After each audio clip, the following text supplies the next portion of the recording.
Toque Cote. Meu nome é Jussiane Barbosa. Tenho 45 anos, moro em Florianópolis. Quem nunca ouviu falar em toque? Pois é. Toque significa transtorno obsessivo compulsivo. Diferente de manias. Toque vai além disso. É um assunto mais abrangente. Manias, todo mundo tem. Como diz o ditado, cada louco com a sua mania.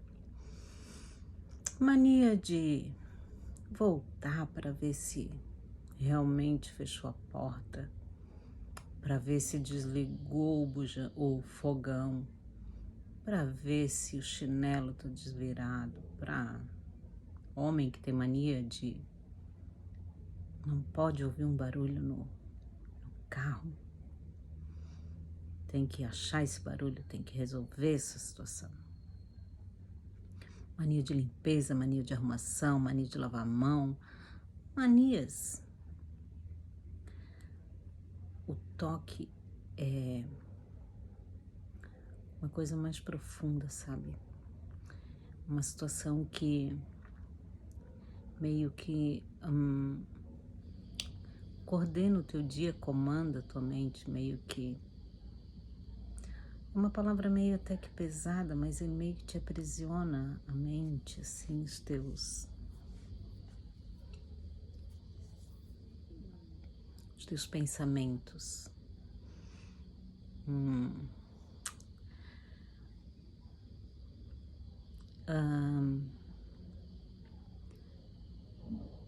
Eu tenho sintomas de toque desde os 12 anos.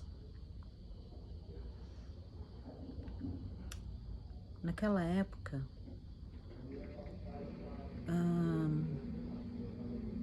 não se ouvia falar sobre isso, sabe? Não tinha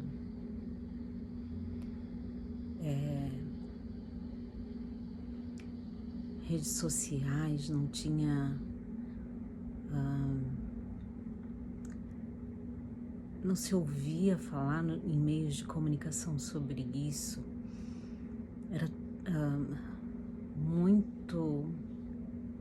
Gente, depressão era coisa de maluco.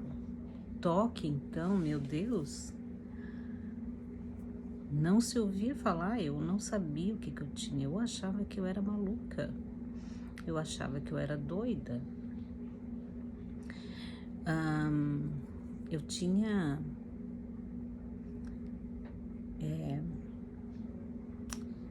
sintomas assim de depressão, mas a necessidade de fazer umas repetições assim que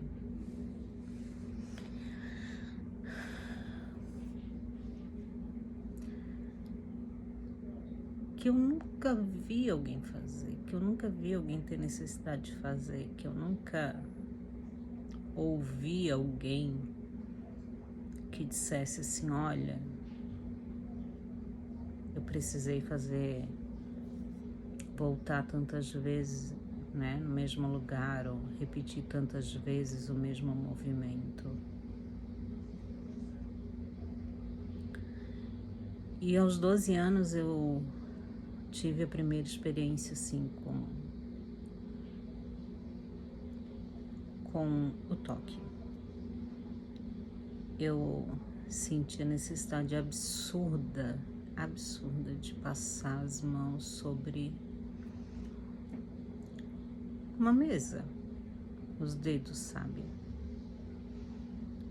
E eu disse, gente, isso é loucura.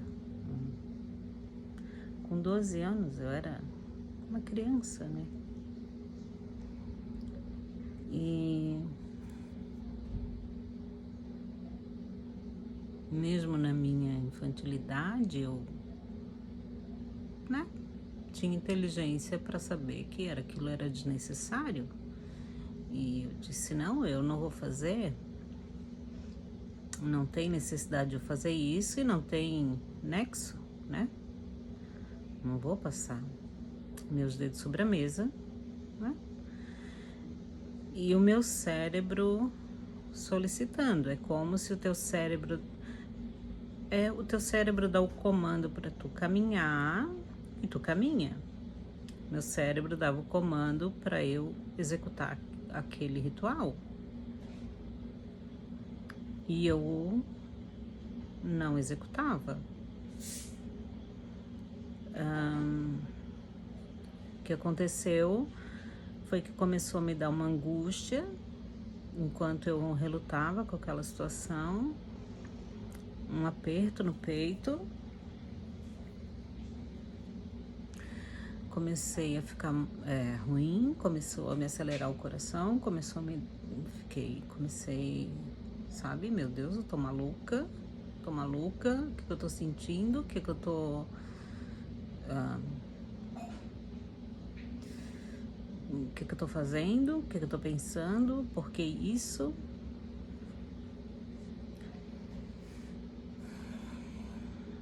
E passei o dedo sobre a mesa. Gente, que alívio, gente, que doida, que maluca que eu sou, tô maluca.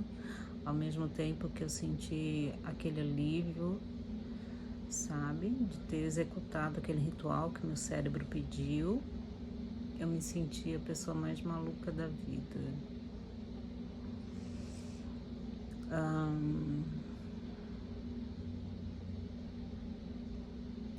Um alívio e uma carga ao mesmo tempo. Eu com 12 anos, né, não sabia muito bem nem me expressar sobre isso, não sabia muito bem, né, o que eu estava sentindo, e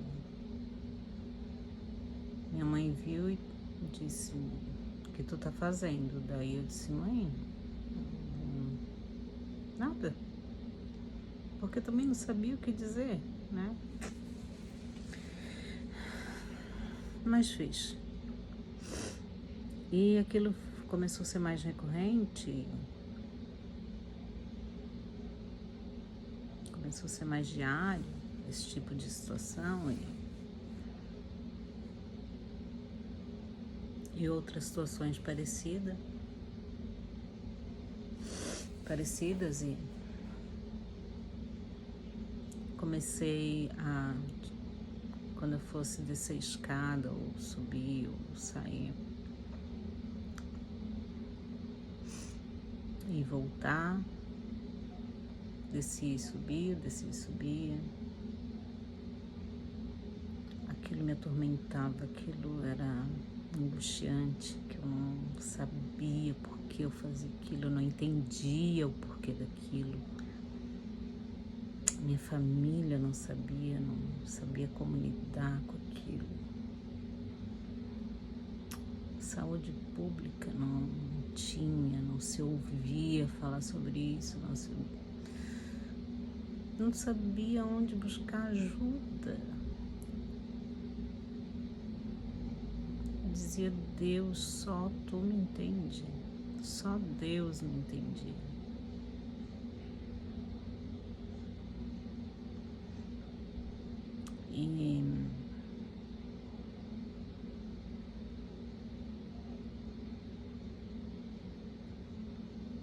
E eu, muitas vezes, assim, eu chegava a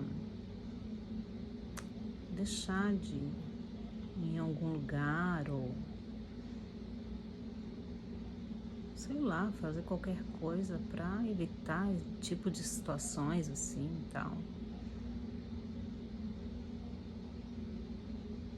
Porque as pessoas não me entendiam e me julgavam. E é tão fácil a gente julgar os outros, né? Quando a gente não tá na pele, quando a gente não sente aquilo que a pessoa sente, né? E passei parte da minha adolescência, da minha juventude nessa incerteza do que eu tinha, nessa loucura loucura, achando que eu era doida, que eu era maluca, que eu era um ET, que eu era, sei lá, uma aberração da natureza. Eu pensava, Deus, minha vida toda vai ser isso? Eu nasci assim para ser isso, para viver dessa forma, para, sabe, ser diferente de todo mundo. No colégio, eu rasgava caderno na hora de escrever. Quando eu ia escrever, em algumas situações assim, que eu chegava, eu ia repetir as palavras na escrita, assim, eu chegava a rasgar caderno de tanto que eu voltava na palavra para escrever. Ou eu apagava tanto a palavra a lápis que eu rasgava o caderno, sabe? Eu tinha muita dificuldade de atenção, de concentração. Eu estava na escola olhando para a professora falando, os meus olhos fixos na professora, no quadro, minha mente viajando, assim, totalmente fora da realidade dali, aquela realidade ali. Então eu não entendia por que eu era assim. Eu não sabia como se um dia eu teria alguma ajuda, se um dia eu teria, sabe, um tratamento, se alguém também era assim, ou se as pessoas, se todo mundo era assim e todo mundo escondia como eu, sabe? E um dia eu vi, depois de muitos anos assim, sabe? Nesse sofrimento de achar que eu era maluca e que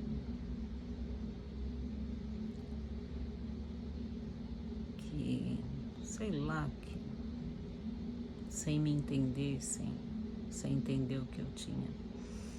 Eu vi uma reportagem na televisão sobre uma doença, sobre um transtorno que fazia que as pessoas repetissem os movimentos, que fazia que as pessoas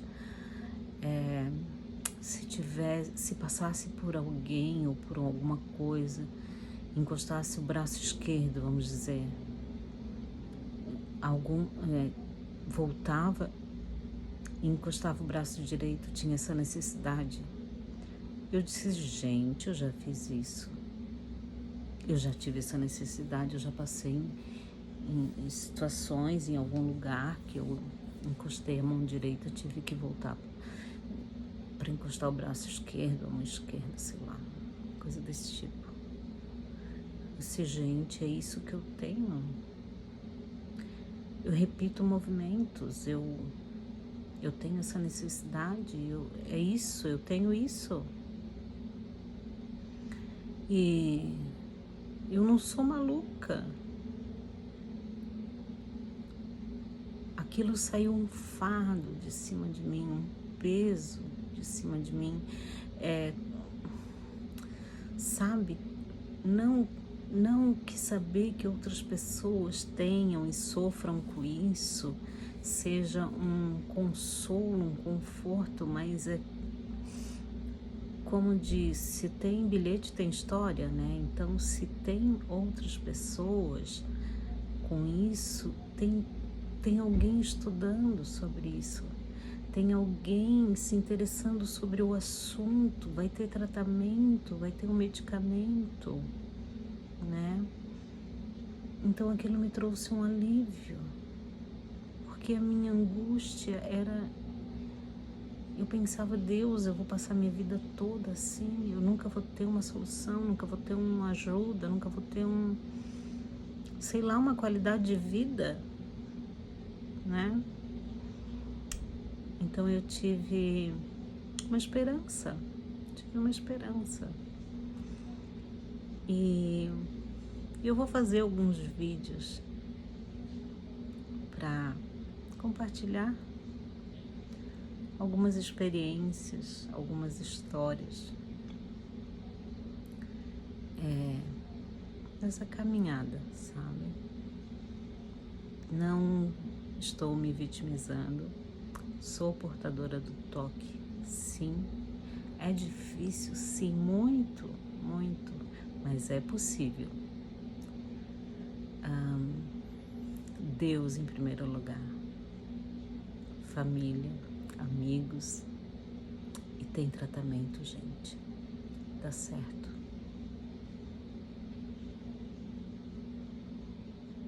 Toque Cote, você consegue.